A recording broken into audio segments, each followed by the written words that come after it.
Bonjour, je m'appelle Julien Lamarre, je suis chirurgien ORL. Je vais vous parler de l'intervention de la septoplastie. C'est une lame qui sépare les fosses nasales en deux, qui est du cartilage en avant et de l'os en arrière, qui est jamais parfaitement droite. Au cours de traumatisme, l'accouchement, lorsqu'il y a un forceps, il peut y avoir une modification avec le temps également, une modification de la forme de cette cloison nasale et donc entraîner avec le temps une obstruction nasale qui va empêcher et détériorer la qualité de vie du patient, notamment sur la respiration. Septum, c'est cloison, plastie, c'est modifié. Il s'agit de l'intervention sur la cloison nasale afin d'améliorer la respiration, lever l'obstruction nasale, de diminuer les risques d'infection, diminuer le ronflement et également pouvant contribuer à améliorer de l'apnée du sommeil obstructive. On réalise avec des indications très claires et après échec du traitement médical, en se donnant du temps pour essayer que la médecine fonctionne. Et en cas d'échec de la médecine, on peut proposer une intervention qui s'appelle une septoplastie, qui se déroule sous anesthésie générale,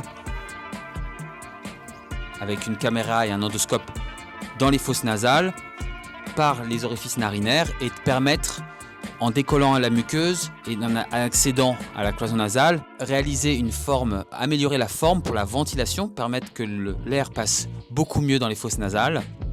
Elle peut être associée à un geste de turbinoplastie, qui fera l'objet d'une autre vidéo. Et cette intervention est extrêmement bien codifiée. Lorsque le patient est bien sélectionné avec des indications très clairement posées, extrêmement bien codifiées et qui est très bien maîtrisée, qui est réalisée depuis maintenant de nombreuses années. Voilà, on vous fait remplir des questionnaires, le questionnaire NOSE, qui va permettre d'évaluer la note d'obstruction nasale et de doléance du nez. Interroger et vous examiner en regardant dans votre nez, en vous montrant avec une caméra à l'intérieur de votre nez. Et donc discuter avec vous, balance bénéfice-risque de ce geste et prendre la décision ensemble. Réaliser un scanner des sinus pour voir l'ensemble des sinus et de la cavité nasale. Il faut discuter avec le patient, bien montrer sur des schémas comment cette intervention va se dérouler. La plupart du temps, on n'a maintenant plus besoin de méchage et on met des attelles de Doyle. C'est des petites attelles qu'on met à l'intérieur du nez qui sont des calibreurs qui vont permettre d'éviter qu'il y ait des complications.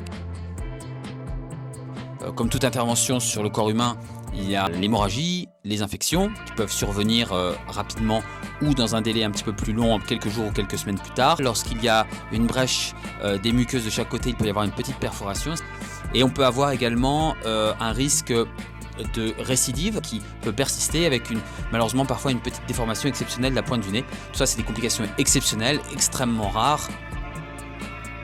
Voilà, si vous êtes naturellement intéressé, il ne faut pas hésiter à en discuter avec votre médecin traitant, discuter avec un ORL, un chirurgien ORL, à avoir des informations sur Internet ou de nous envoyer un mail. Merci.